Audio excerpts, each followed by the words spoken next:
He was obviously frightened. Because you don't really know what to expect. I thought, oh, that's the last. He won't be coming out. And my wife brought me up. I says, oh yeah, I'll try it. It's not like I thought it was going to be at all. Well, I thought the room would be like a pink room with cuckoo clocks on around. All my fears just melted away. Great, magic. Most wonderful thing in this modern world. And the feeling of the place. It was brilliant. For that I'm very grateful.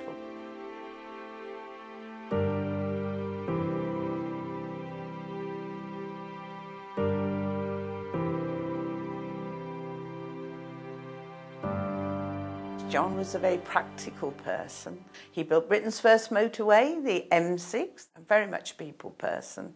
He loved people. He loved travelling.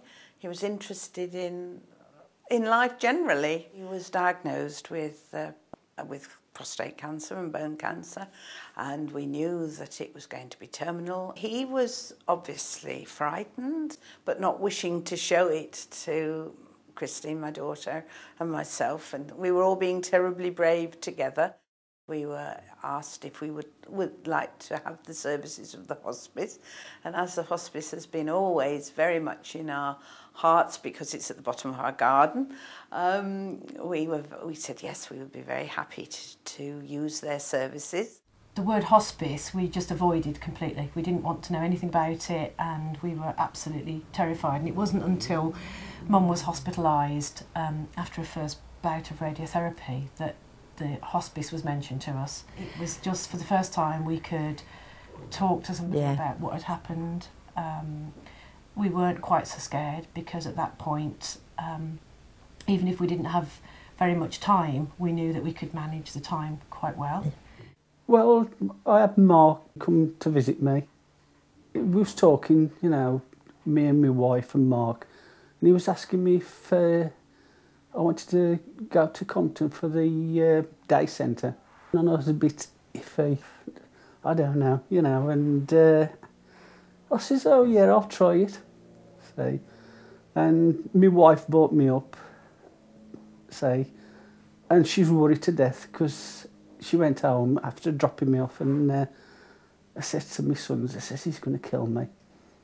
I says, I can see it. I says, I don't think he'll like it. When I come to pick me up, you know what I mean, it was over the moon. It was. What I was like, it was brilliant. I think the one thing, Mum's been having chemo for about the last 18 weeks, but prior to that, she was going every Wednesday to the day centre. Mum is, you know, is quite an outgoing sort of person. And I went to the first day of the day centre, and I couldn't even get dragged away from the jigsaw. I was just doing the jigsaw all day and looking at them eating all this lovely food and all these people doing all this craft work. And after the first time I'd been with her, the driver came, voluntary driver came, picked her up, and she was off. And every Wednesday, she just had such a fantastic time. Just after Amanda died, I felt isolated, alone, and an overwhelming responsibility, the responsibility of having to make all the decisions on my own.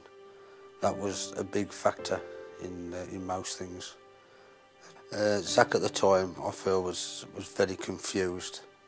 He just didn't know. I mean, all he knew, he'd lost his mother, and of course there was a lot of people around him giving lots of love and attention and everything. But obviously he missed his mother. He still does. I just didn't understand what happened. It was just like I'd lost my mum in a shop or something, and I knew she was going to come back. It just felt a bit strange that she was never going to come back. I felt the need that I wanted to give him every chance possible of getting over this. So that's why I sought out counselling and everything for him. Like, so just give him the best chance and every chance possible. What happened originally was my dad asked me if I wanted to go to counselling, and I said no. And but then he gave me a bit of time to think about it, and then I did want to come, so I came for the first time, and it just seemed good. With Zach coming to the visits, he was talking about it more. Rather than keeping it in, he'd talk about it more, and we'd talk about his mother and that, and that helped. And obviously the different things he was doing, the little activities and little bits and pieces he was coming home. We used to have quite a long chat on the way home. But yeah, it's been fantastic. I've really enjoyed the hospice. Like I say, towards the end, you was looking forward to your visits and your chats and that.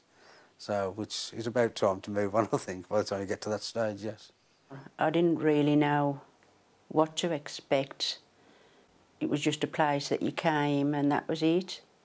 From the first hour of coming in, one of the nurses came and said, you know, you look absolutely petrified.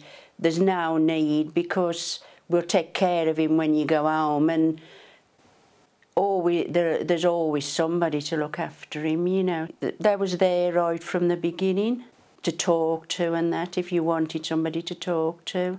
And this is what the hospice is all about. They care for the family, your health and your mind and spirit as well.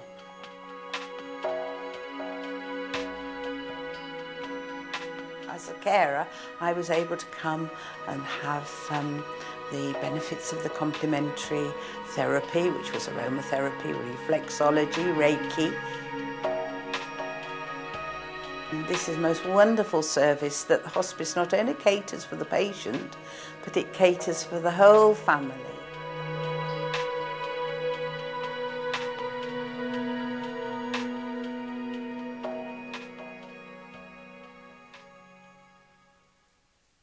A few weeks ago I was ill, you know, and I couldn't get out of bed.